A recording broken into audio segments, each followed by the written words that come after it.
Welcome back to my channel অঙ্কিতার lifestyle. তো বন্ধুরা, তোমরা সবাই কেমন আছো? আশা করি তোমরা সবাই ভালো আছো এবং সুস্থ আছো। তো তোমাদের জন্য আবার একটা নতুন ভিডিও নিয়ে চলে এলাম। তো দেখতে থাকো কন্টিনিউ। আর তোমরা নিশ্চয়ই কিছুটা বুঝে গেছো এটা কিসের উপরে ভিডিওটা হতে চলেছে। তো বুঝে গেছো থাম্বনেল, টাইটেল এবং সব কিছু দেখে, আর প্রথমে কাজটা দেখেও বুঝে গেছো। তবুও আমি আরেকবার বলছি, ক্লে দিয়ে যে কিছু হাতের কাজ হয়, অনেকে অনেক কিছু বানায় ক্লে দিয়ে। তো আমিও অনেক দিন থেকে দেখছিলাম, তো ক্লে কেনার চিন্তাভাবনা ছিল আমার, কিন্তু আমি পাইনি, খুঁজে পাইনি। কিন্তু তারপরে হঠাৎ করে মেলায় দেখলাম যে ক্লে বিক্রি হচ্ছে 6 টাকার দোকানে। একটা প্যাকেট 6 টাকা করে দাম নিয়েছে।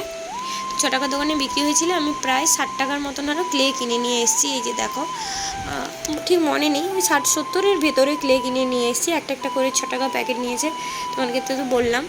তো তারপরে আমি ফার্স্টে মোবাইলের কভারটা খুলেছি, তোমরা তো দেখেছো।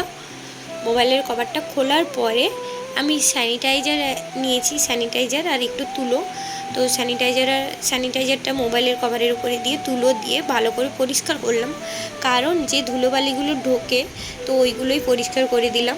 তো করার পরে ভালোভাবে তারপরে একটা টিস্যু নিয়েছিলাম, টিস্যু দিয়ে আর একবার ওপরে ভালোভাবে ওপরটা পরিষ্কার করে দিয়েছি। পরিষ্কার করে দেওয়ার পরে তো এই যে দেখতেই পাচ্ছ, তোমরা দেখে নিয়েছো, ক্লেগুলো নিয়ে ঢেলে আমি ফোনে দেখেছিলাম ইউটিউবে। তো এক সাদা কালারের ফুল আর হলুদ কালারের বৃন্ত মাঝখানে হবে, তো তাই আমি সেরকমভাবেই করছিলাম, সাদা হলুদের মতন ফোনে দেখে। এবার ফোনে দেখা আর হাতে করা তো সব কিছু একই জিনিসটা নয়। ফোনের মতন বা কোনো কিছু দেখে তাকে ডুপ্লিকেট করা অতটা সহজ নয়, সবার ট্যালেন্ট থাকে না। আমারও হয়তো ট্যালেন্ট নেই, হয়তো নয়, আমার ট্যালেন্ট নেই ফোনে দেখে করার মতন। যাই হোক, আমি তবুও চেষ্টা করছিলাম। তারপরে ভাবছিলাম ফোনের মতনই পুরোটা সাদা রঙের পাপড়ি দিয়ে, 5টা পাপড়ি দিয়ে ভরিয়ে দেব। তারপরে এই যে দেখো পাপড়িগুলো, এগুলো জানো তো আমি নতুন করছি, তো তাই বেশি অনেকটা করে ক্লে দেইনি, অল্প করে দিয়েছি। আমি বলি যদি নষ্ট হবে, তাই জন্য অল্প করে নিয়েছি। তাই পাপড়িগুলো অনেকটা পাতলা হয়ে গেছে, তো তাই হাতে জড়ে যাচ্ছে, বেগে যাচ্ছে। তবুও চেষ্টা করছি পাতলার উপরে। কিন্তু তারপরে কি হয়েছে, আমি ভাবলাম যে 5টা সাদা রঙের পাপড়ি দেবো। তারপরে 5টা সাদা রঙের পাপড়ি দেবো ভাবলাম, কিন্তু দেখলাম যে এখানে 5টা ধরালে কীরকম একটা লাগবে, ঠিকঠাক ধরছে না। আমার পাপড়ির যে সাইজগুলো হয়েছিল বড় বড়, তাই 5টা ধরছিল না। তো তাই জন্য আমি আবার ভাবলাম যে 4টা দিই। তো 4টা দিতে গেলে পুরোটা সাদা, তখন আমার মনে হলো সাদার সঙ্গে লাল বা নীল কম্বিনেশান করলে ভালো লাগবে দেখতে। তো তাই সাদার সঙ্গে লাল কম্বিনেশান করব বলে 2টো সাদা 2টো লাল নিলাম। আর হচ্ছে যে আমি ভাবছিলাম যে 5টা পাপড়ি দেবো, কিন্তু দেইনি, কারণ দেখো সাদার পরে লাল বসবে, আবার সাদার পরে লাল বসবে, আবার একটা সাদা থাকবে, তো তাই 4টা থাকবে। কিন্তু যদি আর একটা পাপড়ি দিই, পাশাপাশি বসে যাবে, তখন হয় লালের পাশে বসবে, নয় সাদার পাশে বসবে, যেখানেও বসবে কীরকম একটা খারাপ লাগবে মনে হলো, না কি কে জানে, আমার মনে হলো। তো তাই জন্য আমি 4টাই দিলাম। 4টা দেওয়ার পরে আমি ভাবছিলাম যে একটা সবুজ রঙের ডাঁটি দিয়ে টানবো, টেনে পাতা করব, তাহলে দেখতে ভালো লাগবে আমি ভাবছিলাম। কিন্তু তারপরে বললাম না, বেশি নতুন যেহেতু করছি, এত কিছু করতে গেলে যদি একেবারে বাজে হয়ে যায়, খারাপ লাগে দেখতে। তো তাই জন্য আমি কিছু করলাম না। তারপরে ডিসিশান নিলাম যে আর একটা ফুল বানাবো, আর একটা ফুল নিচে সেমভাবে বানাবো, সেম প্রসেসেই বানাবো, কিন্তু ব্যাপারটা হচ্ছে যে শুধু কালার কম্বিনেশানটা চেঞ্জ করবো, রামধনু কালার মতন হলে ভালো হবে।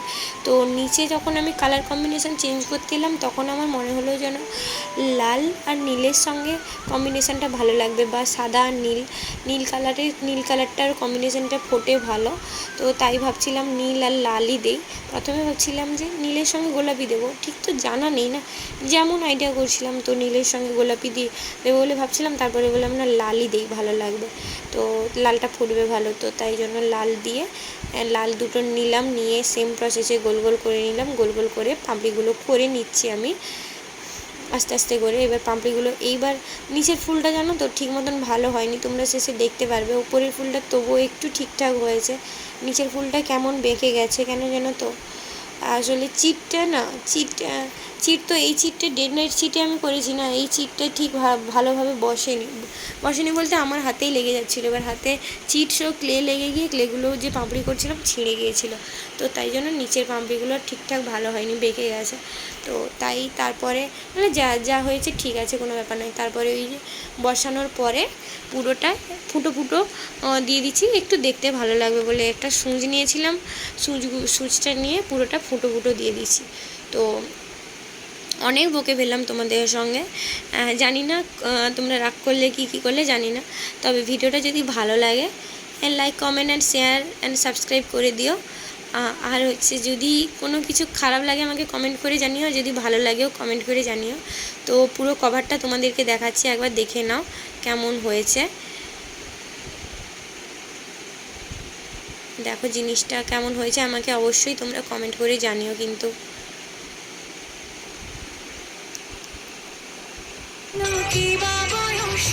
সীমানা ছাড়িয়ে আজি প্রতি গৃহ কোন পর সজন নব সাজে ওকে সাজিয়ে আকাশে নীলে कागज के दो पंख लेके उड़ा चला जाए रे, जहाँ नहीं जाना था ये वही चला हाय रे।